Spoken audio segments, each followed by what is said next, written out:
welcome back to the Wild Thoughts podcast. Today we have a very exciting episode. We're going to be diving into how to trust your instincts and your intuition. Ooh. So we're just going to jump into it. Yes, let's just jump. We don't have time. Yes. Yeah, we're going to get straight to the point. Should I do the question of the week? Yeah. Yes. Okay, perfect. So the question of the week was, which is more important, trusting your intuition or trusting your logic and reasoning?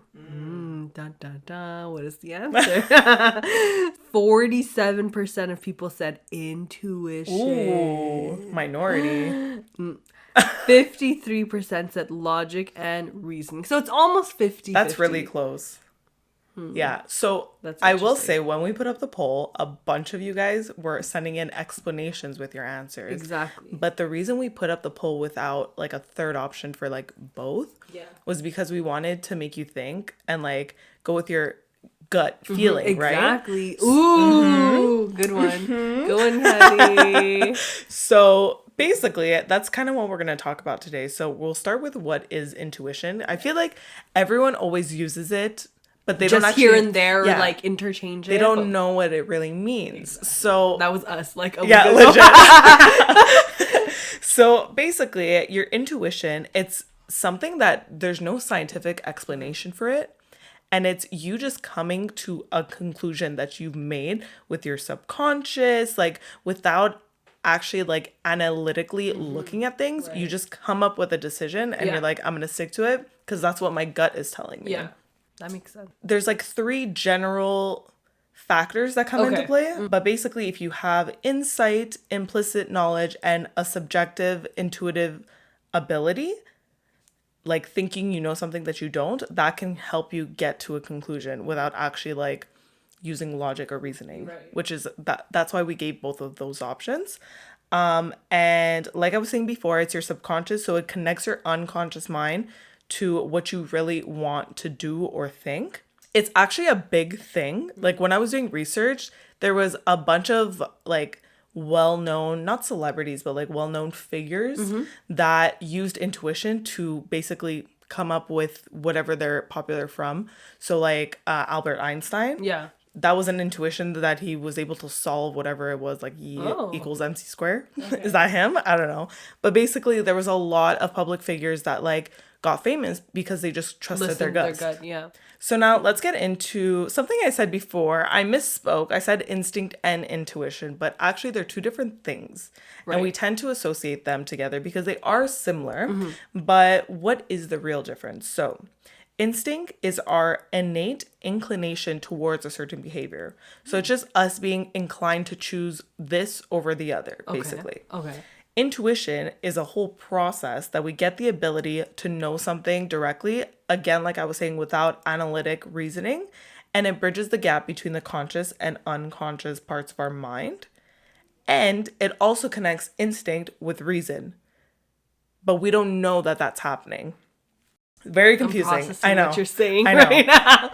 So your instinct, like I said, yes, you're leaning towards something. Okay.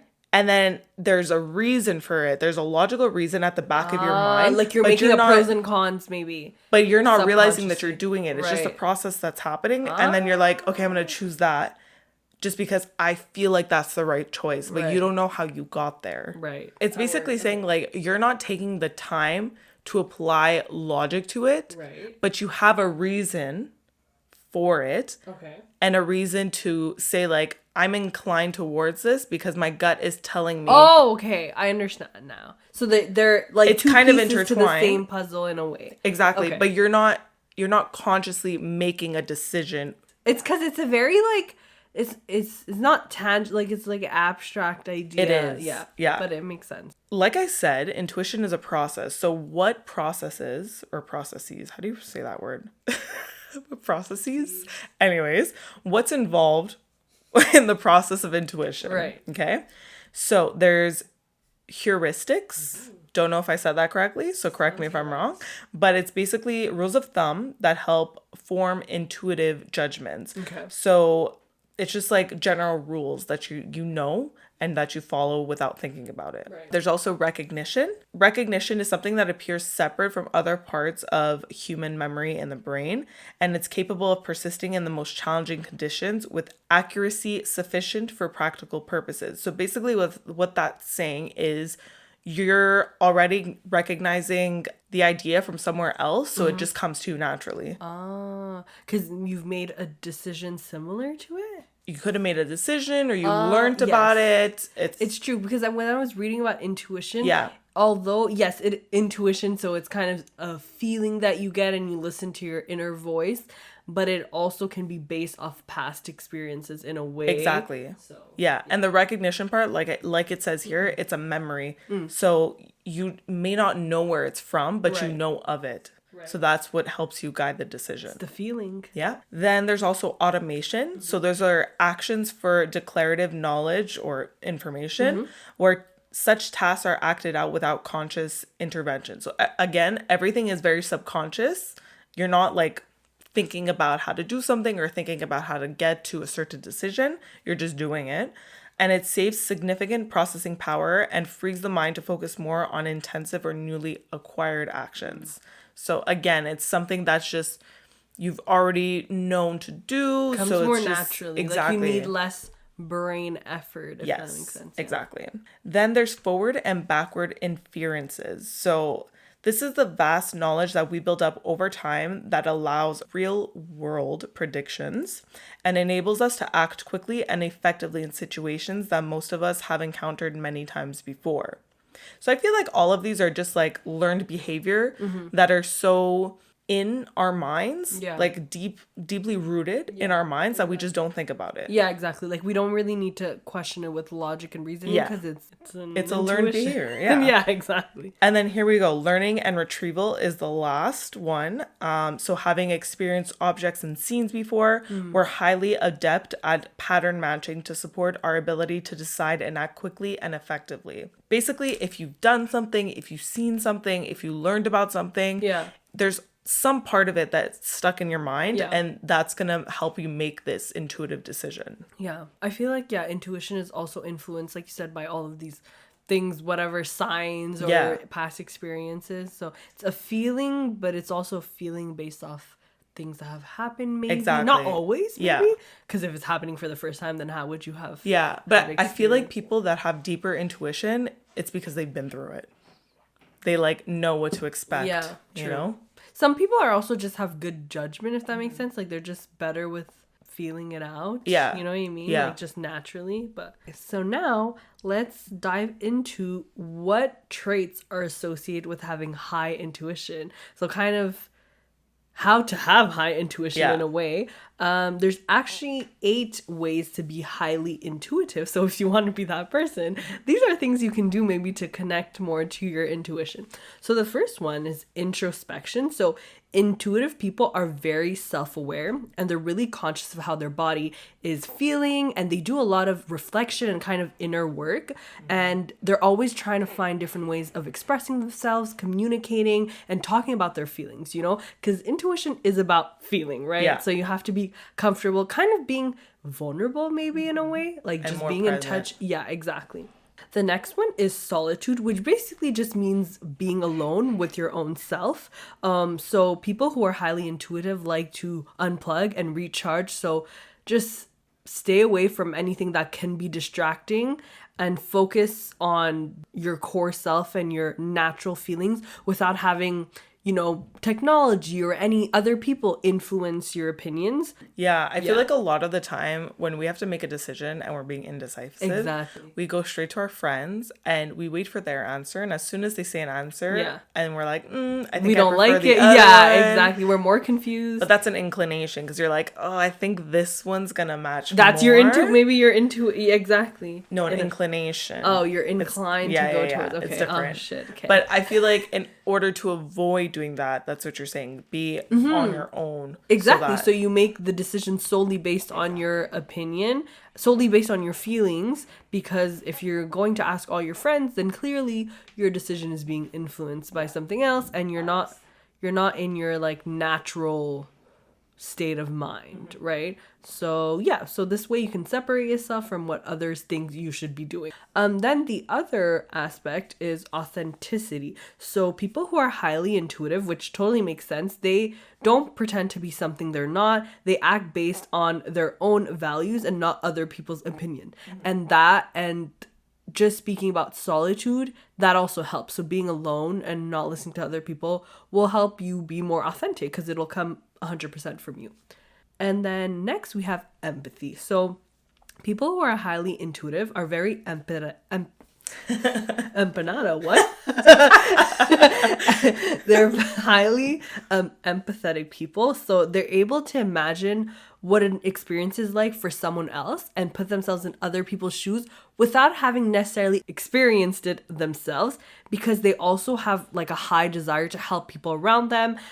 Even like I said, even if it's not their own experience. So they're just very empathetic, and empathy also has to do with feeling. So that kind of makes sense. They feel for others, etc. Yeah. Intuitive people also seek safe spaces. So they go where they feel welcomed and accepted and also celebrated. They know what it's like to be different because they feel like they feel their emotions deeply, and they're very highly sensitive, which is maybe not the majority of people. This kind of goes into also putting themselves in other people's shoes. They can feel other people's insecurities because they relate to it. They want to be somewhere where they're comfortable and kind of welcomed. It's like protecting your inner peace, your vibe. Yeah, exactly. Your energy in a way. And then exploration. So people who are highly intuitive are always seeking new experiences. They want to learn new things. They want to maybe feel new things so that they can become better at their skills and just become more self-aware, because yeah, if you experience new things, you're learning about yourself. So of course your self-awareness increases. Exactly. So all of these things kind of intertwine, and just, it makes sense when you think of it all. And they're also very creative. People that are intuitive find solutions, but they may not always be obvious or the logical reason, maybe. So that's why they're maybe the opposite of logic and reasoning, but they still help out and they just think outside the box, but they always want to find a solution to complex problems. It just may not be the easy way or the typical way, but that's not a bad thing.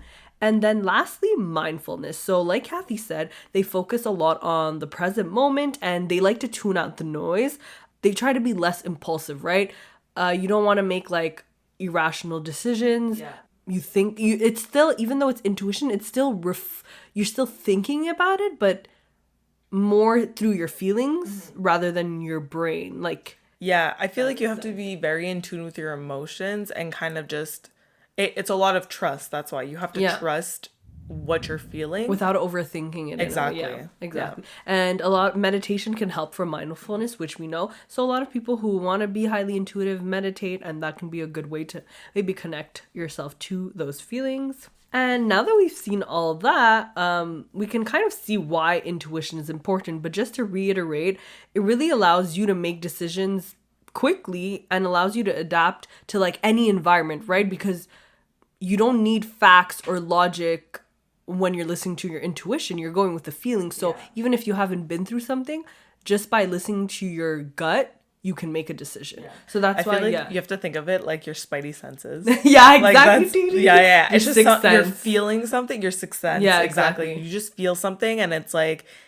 it comes to the point where like you can't think of any other decision because you're like, I know this is right, and if I do anything else I'm gonna regret it, or like something's gonna go wrong. Like that's when you know that like you've made your decision, you just have to go for it. You just have to trust it. And that's why it's important too, because it allows you not to overthink. You just go with what feels right. So although it's feeling, it's also based on past experiences and knowledge you gain from them. So that's why it's important to listen to them, because it's kind of like not a sign, but it's your body hinting at something maybe and telling you to go one direction over the other based on, maybe it could be like trauma you've experienced or etc. So it's all like, everything comes together, connected. Mind, yeah, exactly. And the next reason why everything's connected to all the parts in your body, like all the nerves. There's like a scientific thing, but I can't explain it. All the we need a science major up in here. But all the nerve cells in your body are connected to these feelings. So it's like maybe like chemical reactions. Well, it's true though, because sometimes when you're trying to make a decision, some people get physically sick or like in pain over trying to make a decision because they know that they should be saying one thing, but they're conflicted with like maybe what they think the logical reason is, and like your body knows. Your body knows. You have to listen. You have to give it more credit in your brain. I'm sorry. Your brain's part of your body, right? Okay. It's not out of your body. Guys, it's a late recording tonight. I'm giving that in. This is content for y'all. Okay. The whole point is that it's important because when you're listening to your intuition, everything is connected. So it's not just your heart or your... It's literally every part and all the cells in your body working together to give you this, help you make this decision. Yeah. So listen to your intuition. Now, finally, we're going to talk about ways that you can connect to your unconscious mind and basically make you more intuitive. And with the other tools we mentioned, this is just additional stuff that can help you also. This is more like active things that you can do, I think, to become more, connect to your unconscious mind and your feeling. So, of course, the famous one. You gotta get on this, bitch.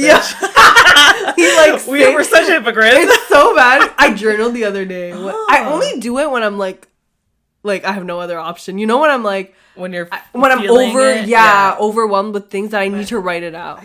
That's good, but I do feel like we need to have the journal prompts. Like, you know, the 5-minute journal? True. Like, we need our own version that, like, at least we have one prompt a day. And we just write, like, a few sentences. Like, we just need to. I mean, this is bad for us. Our credibility is going to go down. Okay, we're every day, every episode. But you know what? At least we've had experience journaling. It's not like we've never journaled. Yes. So I feel like I don't know if I would like journaling every day though. You don't need to, but I feel like to get a habit in you journal. Exactly. That's true. Yeah. We'll see. Yeah. So, of course, keeping a journal. So basically, this just means like writing your thoughts, your feelings, like letting things out onto a piece of paper in the open will just help you become more aware, which is one of the things. Even if you think you don't have a lot to say, it helps the unconscious mind just open up because you're putting your feelings out there, and by writing them down, you're becoming aware of what you're feeling, right? Instead of just keeping them in and like not really thinking about. Because it's kind of forcing you to sit down and be like, okay. Yeah. Like, let's own up, reflect. Like face. Yeah, exactly. Exactly. You're reflecting on your feelings, which makes sense as to why it can help your intuition because you're like looking at your feelings face to face. You know what I mean? So of course, journaling is always good. Just find a solitary place. So somewhere you can really be alone with your emotions, allow them to flow freely. This is really an important part in retaining basically the foundation of being connected to your intuition, like being alone with your feelings and basically having nothing in your thoughts, but more in your feeling. Maybe because in your thoughts makes sense, but that means you're like thinking of things, you know. But we want you just to like let your mind breathe and just listen to your body without it being influenced by environment or anything else. You can also create kind of an emotional connection to an object, a color, a piece of music or literature. This can kind of be in a way like a meditation, but it could be anything that will allow you to feel your feelings and to stir things that are solely from within yourself and not. You just gotta, sorry, just thought of like, you just gotta pull up that sad songs playlist and let yourself feel it. Exactly. And I don't know, imagine colors, like close your eyes, see what you're thinking, you know, maybe you want to make a decision and you're going to think of red and be like, oh no, that's bad. Like, I don't know, but just like make the connection. Make connections. And we can't tell you something is right or wrong, seeing yellow or green is bad. Like, it's really intuition and for you to decide and listen to your gut feeling, because maybe red is bad for you but it's good for me. Exactly. Everything is personal. Exactly. So that's pretty much the end. Okay, wait. Okay, so what are you gonna say? Now I want to ask, because I came up with a sad songs playlist. Okay. So like, what's your ultimate like go-to sad song? Sorry, we're jumping in here, making it a little less serious. Like what I would listen to get more in my feelings? Yeah. Like The Weeknd's like depressive music. Because he has very moody music. Yeah. So whenever I need to like clear my mind, because you know sometimes when you're listening to music and you're kind of like, let's say you have a headache or like you just can't think properly, it just makes you feel more flustered. Like it makes you feel like you have too much noise. But then there's sometimes music like he has a very like clear voice, very like a bit darker, like it's like a fall weather type of music. So I like this. I don't know a particular song, but I was listening to... I don't think I have a song either. In particular? But I feel like... Well, there's like a song... Examples. The one song that made me cry... Well, I have two songs that made me cry. I think was it Celine Dion? Yeah, there's one. Oh, that's because it's associated to someone. Yes, you told me. But then the other song, the Harry Styles song, Fallen... Is that from his newest album? Or is it Falling? Did I just drop the I think you've told me this before. Yeah, I think I said it on the podcast. But like, I don't know why... Yeah. I'm not a person that music affects me. But that song literally made me cry. And I was like, it's deep. But it's not like that deep. But maybe it just the melody of the music. I don't know, something. It could be like music has psychology to it, right? So it could just put you in a very like that type of state or like calm or present. Or even Ed Sheeran's like first album, not first album, but like the Plus album. Ed Sheeran, where is he? Sheeran. His new music sucks. Anyways, his old stuff was like... Or Sam Smith. Sam Smith too, but Sam Smith's new song is like... I haven't listened to his newest album. No, his new song. You haven't heard it? Unholy? Okay, you need to get this out. It literally makes me think of like... Why, is it bad? No, it's so good. Oh, okay. It makes me think of like enemies to lovers. Like it's that vibe. Course. No. Literally, it's like I feel like it's like a bad boy vibe. Like, I hope Sam Smith is good. I feel like he was gone and not making music for a while. Is he good? I think he was working on himself. Okay, I'm proud of him. Anyways, sorry to digress. No. But he has good music. I thought it would make it a little fun at the end. But like soulful, like... He's a good... Sometimes Taylor Swift is lyricist. Nice when you want to just like... When you're... I can't. Like but I don't like her new album is not my type of music. But like her old stuff, if you want to get in your feels. But that's more like I'm gonna scream in my room type. It's not like sad. Sad. Okay. Well, what about There's some Bruno Mars songs that are kind of like... Oh, Bruno Mars. If I Was Your Man. Yes. Or When I Was Your Man. Yeah. Like I think it's one. There's Rain. Like Justin Bieber's. I think that's his 2.0 album, but like he has like. You know all his songs from that album? I might. I don't know. I didn't really listen to his albums, but... Down to Earth? No. Don't know what Okay, well, I don't know that song. Like, okay. It's good. There's some like 5 Sauce songs, like Amnesia. Oh my... I didn't really listen to them. You gotta. They're actually good. But they're more like... They're like on the verge of being rock. Oh. That's the thing. Or punk rock.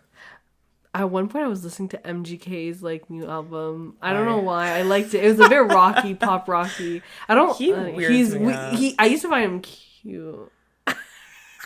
And with that, we're wrapping up the episode. Sorry, I'm sorry. Okay, yeah, we're digressing. He has like a thing on his neck, like a tattoo. It scares me. It looks like a cut.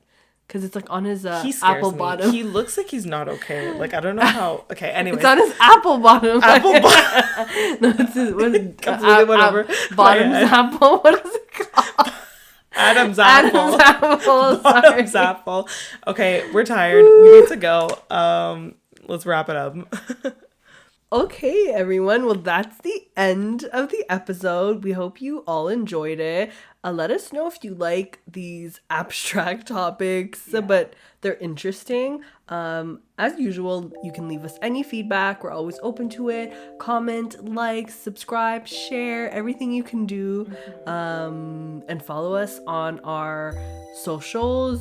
Wild Thoughts, we're on Instagram. We're on Facebook. Yeah. We're on all the podcast platforms, and you'll have our socials, personal socials, linked down below, so you can also follow us there. And yeah, we can't wait till the next episode. Yes. See you. Bye.